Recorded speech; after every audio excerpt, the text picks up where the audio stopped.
We are here at Signet Sound Studios recording the voiceover dialogue. It really is the first time my words are coming to life from a voiceover perspective, so it's very exciting. We're getting ready to record Kratos, the lead character in God of War. T.C. Carson, who plays Kratos, was the original Kratos in the first God of War. Athena, you conspire against me? Kratos is this god that he's been stripped of everything. His mother's dead, his family's dead by his own hands, and he's just seething with anger and guilt and all of that. Return to Sparta and prepare for battle. People who play the game, they like being Kratos. You know, they like having that power. They like wielding that power. I, as a voiceover actor, I like wielding that power. You defy the God of War? I have a lot of rage. It's really not good. I'm trying to work with it, but, you know, I can't do like Kratos does. I can't go out and just maim and mutilate people. I have to go and meditate. And sometimes it works and sometimes it doesn't. Kratos, the once mortal warrior, finds himself on a journey to the ends of the earth, pulling him into the inevitable darkness. What I'm being when I am a narrator is a storyteller. And that's the most primitive form of theater, and it's what I love the most. You certainly don't live up to your reputation, do you, Kratos? It's been a real interesting ride, that Clash of the Titans thing. This movie that I didn't think was going to really go anywhere became this long-lived, iconic film. At least I can bathe in the glory of being the one who brought down the mighty Kratos, the slayer of gods. Although I hardly think a Harpy's fool such as yourself deserves such praise. It's very interesting to go back in the booth today and try to recreate the ethos of that character and try to not make him sound too much like a kid, but more like a guy who's, I mean, obviously, Perseus would be a little bit older now. He was that in 1979. Andromeda, my love, you will soon be with me again. That's very nice. I suppose there's a certain responsibility to bring credibility to a character like this, an iconic character. But it's really, it's a challenge to go out of your own self and to find a character that bears no resemblance whatsoever to who we are in our everyday life, and that's why I became an actor. What do you mean, Gaia? Not very often do you get the chance to play something as an actor that is so far removed from who you are, and not really removed from who you are, because we all have that side of us. And it's been really fun to be able to tap into that side of me, that Kratos side of me. I got it in my mind now. We want to make him big. I got it. We can.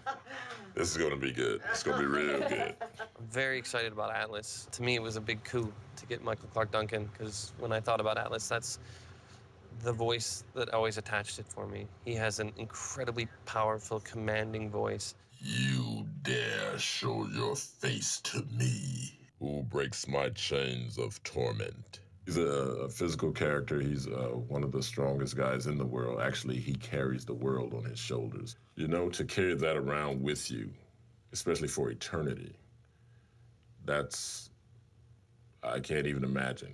You have everybody's burdens right on your shoulder, and it must be very painful. He's so big, he has absolutely no care in the world, so there isn't any need to push it out. His voice is so powerful, even in a whisper. I'm still shouting a little. You don't have to shout at all. Don't shout, don't shout at all. You don't have to push it at all. The relationship between me and the voice director is very unique, because she is giving you, or he is giving you, specific directions on how you should say the line. That director is there to help you get a physical and a mental picture of exactly how this character should be played. I could not do this any other way without having somebody back on the other side tell me, okay, Michael, say it like this, say it a little softer, say it a little bit more angrier. They're very essential to what I have to do. To be a god. Well, that's what I'm talking about. Return to Sparta and prepare for battle. Usually they tell you to bring it in, make it smaller. Can you tighten it up? Return to Sparta and prepare for battle. In game world, bigger is definitely better. And in a game like this, you really can't be too big. This is take 9, and... This ends now! That's good. Very nice. We're being quite a team today, huh? It's great to work with people who can work with you, who know how to work with you, and know how to get the best out of you. all the power that made Kratos the god of war.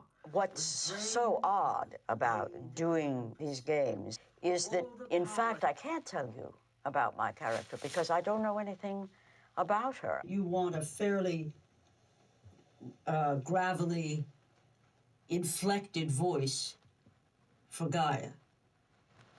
So I'm wondering if perhaps the narrator is just a more simple, straightforward voice. Narrator and Gaia are the same character. They're just presented differently, and we don't want the voices to sound at all different. They're working in broad general lines with Greek mythology. And so I address the language of my lines in an epic fashion. But beyond that, I really don't know anything. I'm just going in the dark. And they say, oh, that's great, or, oh, we'd like to try that again. So this exclamation point after away, even though he's got his head down on the door, is that still...